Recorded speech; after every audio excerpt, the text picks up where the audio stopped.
This is We Bleed Orange and Black, the podcast for Halloween and horror lovers.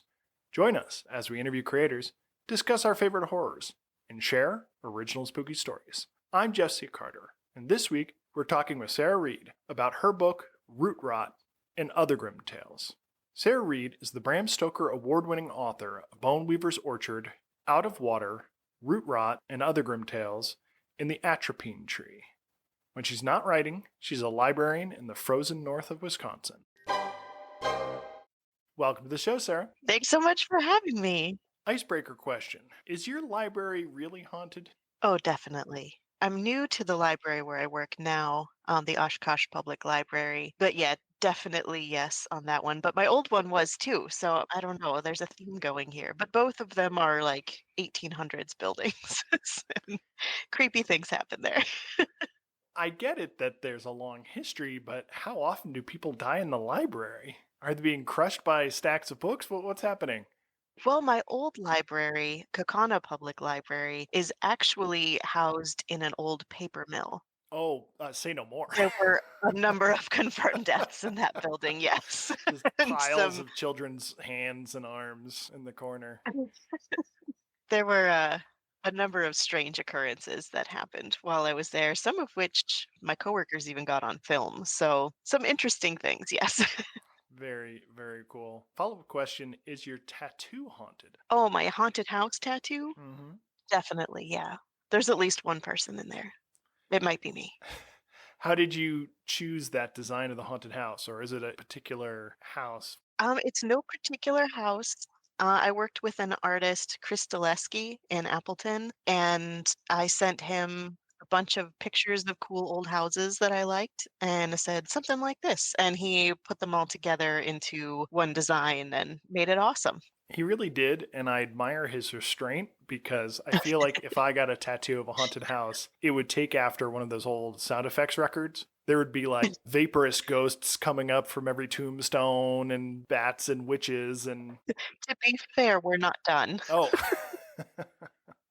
It's going to go across the back and up your neck. Yeah, Nice. it's an ongoing project. Fantastic. So, Sarah, can you give us a little thumbnail sketch about yourself? Yeah, I mean, I've been writing since I was a kid, but it was in about 2013 that I decided I am actually going to take this seriously and really do something about it. And that's when I signed up for some online writing classes, like through Lit Reactor, found some mentors and kind of became part of a online writing community and workshops and started actually trying to figure out how to be good at writing rather than just scribbling in my spare time and started actually sending my work out. And it's been about 10 years now that I've been publishing, and it's so fun. I'll never get tired of it. Were you an avid reader? Were you surrounded by books growing up? Oh, yeah. My grandmother was obsessed with books, and she taught me to read when I was 3 years old. And she had a policy that she would never say no if I wanted a book. And so I always wanted a book. So maybe she regretted that rule later. I don't know. But she really started it, so we can blame her. But she would take me to the library every week. Every week when we went to the grocery store, she would let me pick a book at the grocery store. Once I was, in the 9 or 10 range, I was grabbing Dean Koontz and Anne Rice at the grocery store. I mean, you started at 3, so I think that's fair. Yeah, yeah, yeah. I went straight from like the Goosebumps Fear Street right into like Dean Koontz and Stephen King, and then I found Anne Rice not long after, and that kind of became my whole personality for the next. Well, I don't know if it stopped. From 2nd grade to 3rd grade and on? Yeah, it was definitely my favorite, formative. How did that lead you into library science? Well, just based on my love of being in the library, I volunteered at my local library when I was a kid, when I was a teenager. You start off just cutting things out, and eventually they let you start putting the books away. My best friend's mother was our local librarian, and we would go to the library after school every day and just lie down in the aisles and read, and she would help us pick out new books for the library. So my first jobs were actually in independent bookstores, and then I volunteered in the library. But then eventually I did start working in the libraries in a paraprofessional fields, doing programming, working in circulation, and that sort of thing. And then I did that for a long time and finally had the opportunity a few years ago to go to grad school and get my master's degree in library science. So I just graduated last year with my master's and got my first professional level library job this past December working in the reference department. So it's been kind of a long road, but I've enjoyed it. What is your current title? I'm the Reader's Advisory Librarian. So my job is books. What specifically does that entail? Because that's a really interesting title. Yeah, it's basically the core of my job is to help connect readers with the books that they're looking for, Wow. or the books they don't know they're looking for. So lots of recommending. I keep tabs on publication trends and new books coming out. I do a monthly YouTube show talking about new releases and making recommendations for similar older titles they can read while they're waiting for the new ones and that kind of thing. I like to think of myself as the book matchmaker. When someone comes in and they're not really sure what they're looking for, they just finished a series they loved and they don't know what to read next. That's like catnip to me. That is my favorite thing to do. And working in reference, I do a lot of other things too, especially the library where I work. We do a lot of genealogy. So there's Mm. research in different ways that I do a lot of work in that way too. But my favorite is when I get to do the reader's advisory stuff and help someone find their next favorite book. That's the best. Having read your collection, Root Rot, and looking at this forthcoming book you have, how much of the time spent in the stacks of the reference library is being diverted into your Gothic novels about haunted family histories and Victorian surgery? You could probably guess I am an over researcher because that's my favorite part of the process is the research and the planning. I like the writing too, and the editing is fine. Don't get me wrong, but favorite phase of any project is that early.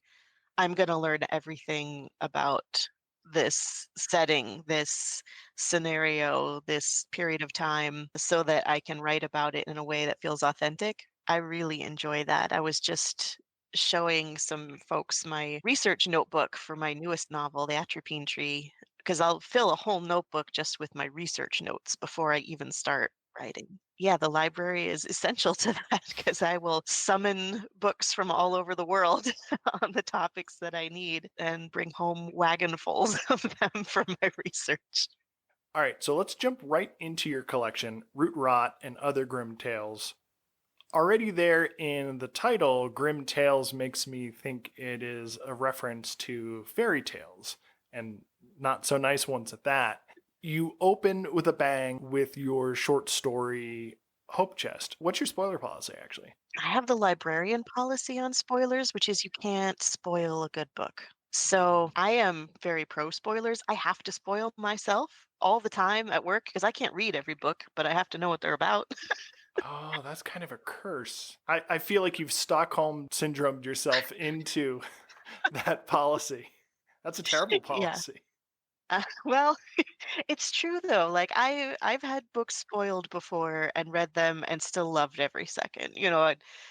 I could get into a story in a way that makes it so that I'm still surprised, even though there's an artistry in bringing about that moment, whether or not you know it's coming. Absolutely. If a story just has one cheap gimmick twist, then it's kind of disposable, and then maybe it does get spoiled. Whereas a really well written story is pleasurable to read on a sentence by sentence basis and for the Mhm, atmosphere it invokes.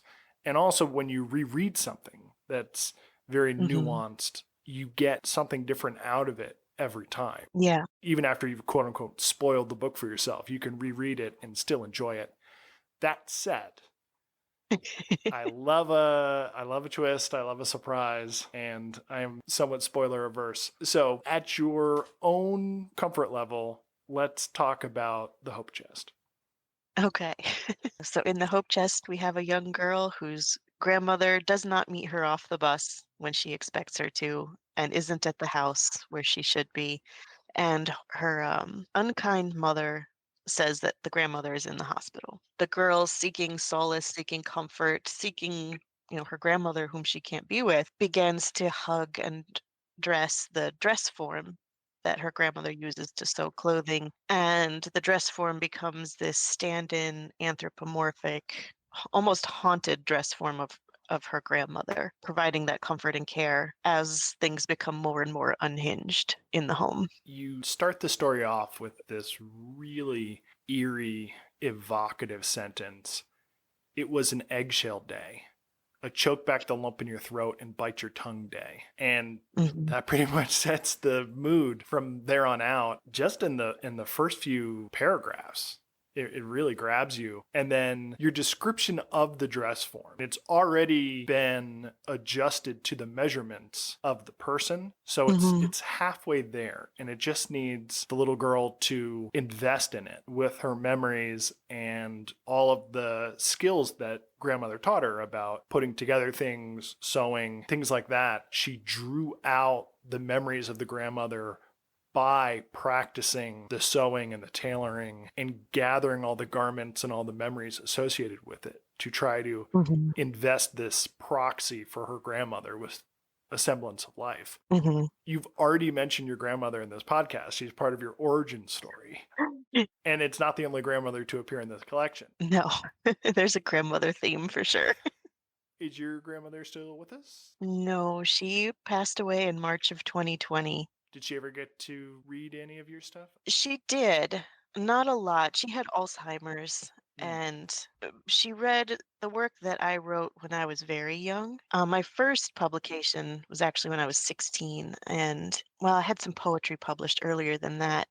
And it was actually last summer I went to clean out her house. It's the first time I managed to get out there since she passed away. My uncle's living in the home now, so it wasn't empty. But he hadn't ever packed up anything. So I went out to do it, and I found a whole bunch of my work that I didn't even know she had. Mm-hmm. Um, an old Mile High Con convention program that had one of my stories in it from when I was a teenager and things like that. So she did read my work, but I don't know at what point exactly she had to stop. Mm-hmm. I'm not sure she's read any of my 4 books. Well, it is nice to see that her presence is felt in this collection. Yeah, yeah, very much so. Can we talk about root rot? Absolutely. The background of the story, being as researchy as I am, is I wanted to find the origins of the legend of the Tooth Fairy. I knew I wanted to write a Tooth Fairy story. I wanted to tap into that lore. Well, it turns out there is none. She's a modern invention entirely. There is no legend of the Tooth Fairy. The earliest traditions from Scandinavia are not that long ago, like not even a century. Well, maybe into the early 1900s, but I think that's pushing it. And I felt really sad about that because I think the Tooth Fairy is a fascinating creature, and I wanted her to have a lore. So I thought, okay, well, I'm going to write her one. And she's going to be an ancient being and really annoyed with this modern version that people have painted her with. And she's going to fight this instinct within herself to either rebel against this image or want to take it on. You were fascinated with the tooth fairy. Where does that come from? Well, I'm a mom, and I just, my kids, my youngest hasn't lost all of his teeth yet, so I still have some tooth fairy days ahead of me, but it's just so messed up. All of it. I mean, bones falling out of your face and putting them under your pillow and imagining some creature coming and stealing them away, but really it's your mom, and yeah, we're all saving them. I've got a little jar full of my children's teeth. It's really messed up, and I don't know if you've ever seen an X-ray of a child's skull when they still have both sets of teeth, but it is the stuff of nightmares. I just was like, Where did this weird tradition come from?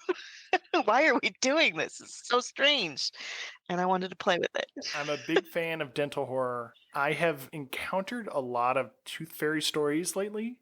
I don't know, there's something in the water, maybe it's fluoride, but it seems like a lot of writers are tackling the tooth fairy at this moment. So I think you hit the nail on the head, which is you're a parent. And so you're dealing with actually the wiggling tooth, the bloody gum, the thing under Uh-huh. the bed, sneaking in, trying to put some money under the pillow and taking on the mantle of this mythological creature that has no mythos. Mm-hmm. So, A, huge score. You get to write the lore for the Tooth Fairy. Right? That's awesome. But also, it is a modern mythology or folk tale or bit of folklore that we kind of grow out of as we get our adult teeth and probably don't Mm-hmm. think of very much for the rest of your life unless you are a parent. And then suddenly it is very real because you are personifying this in a way that I guess you personify the Easter Bunny if you do egg hunts for your kids and stuff like that. And you do personify Santa. Huh. That's really interesting. When you become a parent, you also take on these other mythological roles. Mm-hmm. Ooh, there's something there.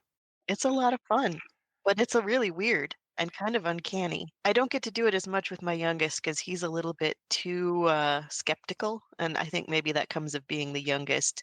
But my eldest, he believed until he was about 14, which is probably too old to still be believing. But I just love that he believed. And, his imagination was just so pure in that.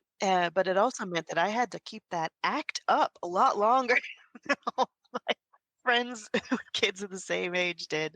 He just wasn't really gonna take the chance of doubting, especially Santa, because the consequences, if he had been wrong, were too high. The stakes have never been higher. Exactly. May I ask, what is the going rate for a tooth these days in your household? I have been informed that I am a stingy tooth fairy because for me it's a dollar. And I have found out, partly because of my precocious youngest, that his friends get a lot more than that. It's like $5. So I guess I haven't kept up with rate of inflation on teeth. He's only got molars left, so maybe I'll shell out a little more for them. I feel like a dollar takes some of the sting out of the experience. You don't want to give them too much money, or else you are creating a set of bad incentives. And a kid is going to like Yeah. take a golf club to his teeth. Yeah. When I was a kid, it was always, I want to get this out of here as quickly as possible so I can get some money. It's got to be worth the pain. Mhm. This covers your story Pescador as well, but I found that there is a confidence to your fantasy that is very compelling. You tease all sorts of strangeness without dragging the story down at all. There aren't these big lore dumps, info dumps. I don't need to learn a lot of weird names and systems, but it feels like a fully fleshed out reality. How do you work as an admitted over researcher and then restrain so much from the final product? That is the tricky part, right? Because I want to know everything, but I don't feel like the reader needs to. Like I recognize, and maybe it's because I'm like this about everything, not just writing. I have my hyper focuses, and I will become an expert on whatever I'm interested in at that moment. I know how much that annoys people around me, so I have a lot of practice with restraint. It's been beaten out of you. Yeah, oh yeah, I think so. Like, you never know what I'm gonna get fascinated with next. And, I'll read every book. Like a few years ago, I've always been interested in rocks and minerals and earth science. I almost became a geologist. But when we moved to Wisconsin, it was like a whole new geology to learn and new rocks and minerals to find. And there were so many cool ones around here that it really sent me down the rabbit hole. I had to become an expert. Wisconsin and Great Lakes rocks and minerals. And I think if my poor husband had to hear one more word, he was going to lose it. So I get really practiced at not oversharing what I'm It's just for interested you. in. It's just for you to Just obsess it's on. just for me. Every now and then someone will sit still long enough and they'll get the like full fire hose to the face of information. But yeah, I don't want the reader to have to sit through that. So I will have notebooks of information and I'll find ways to sneak things in context without necessarily explaining them. So you gave yourself a little bit more room to play in your story Pescador, which is Mhm. a bit of a longer tale. That one is about a man who is trying to catch the biggest fish in this reservoir that was created when a town was flooded so they could create this reservoir. But there were people in the town who refused to leave their homes, thinking that that would prevent the reservoir from being created.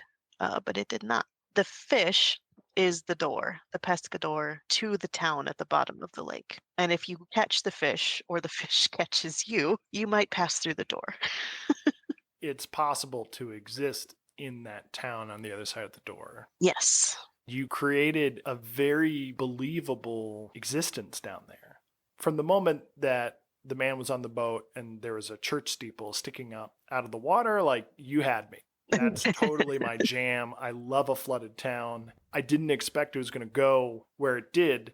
In addition to this town and its past and this lake monster, there's also the issue of his own life, why he's out there on the water, what he's trying to get away from, and then what he's trying to get back to. Hmm. How much of this was wrapped up in the idea of losing touch with your family, or even the idea of a big fish story? A tale you tell, well, you weren't there, you don't know what happened, so I'm going to fill you in a way that makes me look really good. Yeah, the seeds of this story actually came from a reservoir I used to play in as a child in Colorado, where all bodies of water are man-made because it's the desert and the plains, and there aren't natural lakes there, so to speak. I mean, a few, but they're rare. There was a drought one year, and this reservoir that I would play in receded so far, and there were foundations of houses in the exposed beach, and I played in those. It was paradise. That was one of the best summers.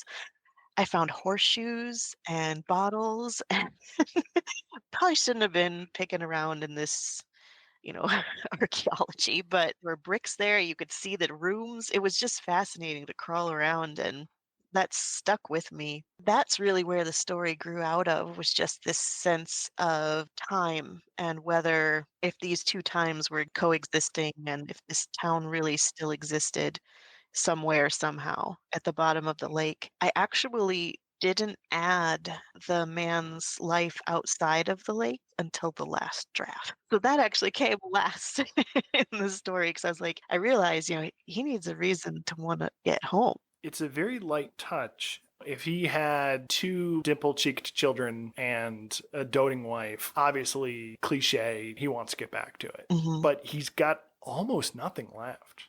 Like, he's Hmm. barely hanging on in his own life. And Hmm. the idea that he has to travel all that distance and go through so much to reconnect with so little, I thought was very profound. Because it wasn't the obvious Disney, oh, I got to get back to my family. It's like, does anyone in my family even know I'm gone? Will they ever know? Will they think I vanished? Or, maybe I can seize this one last chance to reconnect. I thought that was Hmm. really, really impressive. I think that last chance is the one that makes people fight sometimes. He needed to be desperate. And it starts with a man fishing. He's literally casting about and Hmm. trying to snag something that he can't even see. I think it works on many levels, and it was definitely one of my favorite stories in the collection. Well, glad you enjoyed it. That's the newest one in the collection. I turned it in right in the squeak of time. I was impressed in the way that the stories seemed to bleed into one another, like one of those albums where one song ends and sort of the same musical motifs just pick up right in the next one. Yeah, I have a picky way of putting short story collections together, and I did the same thing when I did anthologies for Pantheon magazine. I don't follow the usual recipe of strategically putting, the strongest story up front and at the end and tent pulling. What I like to do is try and find a thread that runs through all of the stories so that the first one or any given story, I want to have some connection to the one before and after it so that they do kind of almost flow as one story if you put them all together in the right order, which usually involves me sitting on the floor with a bunch of index cards. They absolutely do, right down to the imagery and the descriptions. You may have a pregnant character in one story, and then you pick up with a pregnancy theme in the next, or Hmm. water, or grandmothers, or first person perspective. They really, really flowed seamlessly. Did you polish or tweak the stories once they were in that layout to make sure there was that seamless transition? No, I didn't. I don't think I changed anything about any of these ones. There were little tiny edits, like old typos never been fixed and things like that, but we didn't make any story level changes to anything. Gotcha. Tell us about the illustrations in the cover. Oh gosh, Thomas Brown is a wizard. His style is so perfect for this book. Doug Morano, Bad Hand Books, picked out Thomas to do the art for this. He's just such a joy to work with. I don't actually normally get to work so closely with the artists who work on my projects. Usually, I'll get to kind of send in a brief, I'll see a draft, maybe we'll go back and forth a few times with some tweaks, and that's done. And I never actually even get to talk to the artist. But Thomas and I really hit it off. He's such a great guy. And we ended up talking a lot. We had a lot of fun working on the cover, especially. The first iteration, he does a lot of fantastic, almost steampunk style fantasy art. And the Tooth Fairy, she was just a little too sweet the first time. And I remember telling him, was like, okay, I love your Tooth Fairy. She's lovely. Let's bury her in a bog for 1,000 years and then dig her up. And that's my Tooth Fairy. He made it so perfect. I just love her. And that book cover, like when I do the farmer's market or an event, she gets a lot of attention. I did our local farmer's market author fair a few weeks ago, and one poor lady took one look at that tooth fairy and it was a full bodied shudder. It made me so happy. As if she'd seen it in a dream, perhaps. Maybe just in a half sleep, something reaching under her pillow. So, speaking of farmers markets and scaring people with your creations, are there any local monsters, cryptids, urban legends in Wisconsin that you are fond of? Oh, absolutely. Wisconsin's blessed with many cryptids. The whole Midwest is really, but I think probably the most popular one here is Bigfoot. At the farmer's market, actually, the stand just two stands down from us was selling like those iron Bigfoot cutouts you can put in your yard. Mm. I almost got one too. But of course, we have a lot of lakes here, and for every lake, there's a lake monster. You're just never going to run out of any cryptids here. And then you have the darker legends that grow out of Wisconsin's plethora of serial killers and talk about there being some sort of cryptid related reason as to why we have more than our fair share here. Personally, I think it's the cold, but You've got lots of lakes, lots of mhm, forests, lots mhm, of immigrant populations that imported their own mhm, specters and tall tales. You have the logging camp monsters, the fearsome critters, which mhm. are always fun. And then you have all the tribes there as well. So there's Yes. so much tradition and history. There's a super niche one I found called the Boobooshaw. I have heard of this, but So what's nice about the Boo Boo Shaw is that much like the Tooth Fairy, it doesn't have a deep bench of lore. It is a Mhm. black skeletal boogeyman from Port Washington that was bandied about in the 60s. And they said it arrived on a coal ship. Huh. It was maybe used to scare kids from running around in the woods at night or crossing through their neighbors' yards. That's it. That's the whole story. Well, if you know where I can get one, I can't seem to keep the neighbors out of my yard, so And then have you heard of the Humpdumple? we don't know that one, no. So this is a fearsome critter. It is a lumpy one-eyed dwarf with heavy feet Oh, that I have makes heard of this. holes in roads. Oh, well, we got a lot of them, especially around my library. Yeah, it's lousy with Humpdumples. Oh, must be. There's so many potholes over there. Yeah, I was surprised at how deep the dwarf and gnome lore is out there in Wisconsin. Yeah. Well, that comes, I think, from that Northern European import here. A lot of Dutch, a lot of Scandinavian and settlers here, and there are gnomes everywhere, which I'm here for it. I love them. They're adorable. So, Sarah, please tell us about your new book, The Atropine Tree. Well, I have a new novel that just came out on last Tuesday. It's less than a week old. Congratulations. Happy book birthday. Thank you. Thanks. I'm very excited about this one. I started writing it in 2017, which is actually 2 years before The Bone Weaver's Orchard even came out. So I've been working on it for a long time. It's a Victorian haunted house novel. I fully embrace the tropes and add a few of my own. I wanted to bring a heavy Charles Dickens-esque hand to this in terms of criticism of Victorian society and the way it treats women and children. And so my main character is a 17-year-old young man who's kind of in that in between phase of being a child and being an adult. His father passes away in the opening scene, and he expects to inherit this family legacy, the house and the land and the responsibilities. Although the house itself is fairly in ruin, they're not actually wealthy anymore. They were once, but not anymore. Those days are over. But his half brother, who is older, and his half sister, he allows them back into the house. They had been estranged by his mother, who was the Earl's second wife. And something happens, and for some reason, only an old will is ever found, one that was written before Ulrich was even born, and his older brother inherits everything instead. And his older brother is very angry at having been estranged from the family and essentially disowned by his father. And the ghosts of both their mothers become very involved in this small matter of inheritance. Sounds very twisty. How much time did you spend in the reference stacks for this one? Or you said this goes all the way back to 2017.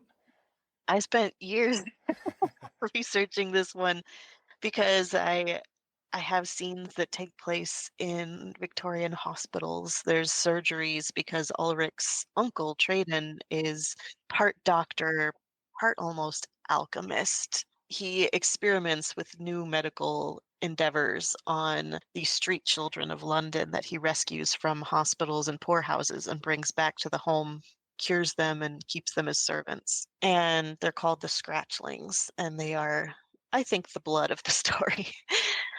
I had to research Victorian surgeries and hospitals and asylums and workhouses. I researched Victorian medicine and what sort of plants. House Aldane Manor, has a garden that is comprised entirely of poisonous plants. That was the Earl's first wife's garden, Bergrun. And her daughter, Nelda, Ulrich's older half sister, is following in her mother's tradition of tending this poison garden and using the plans to help her see the ghosts in the home.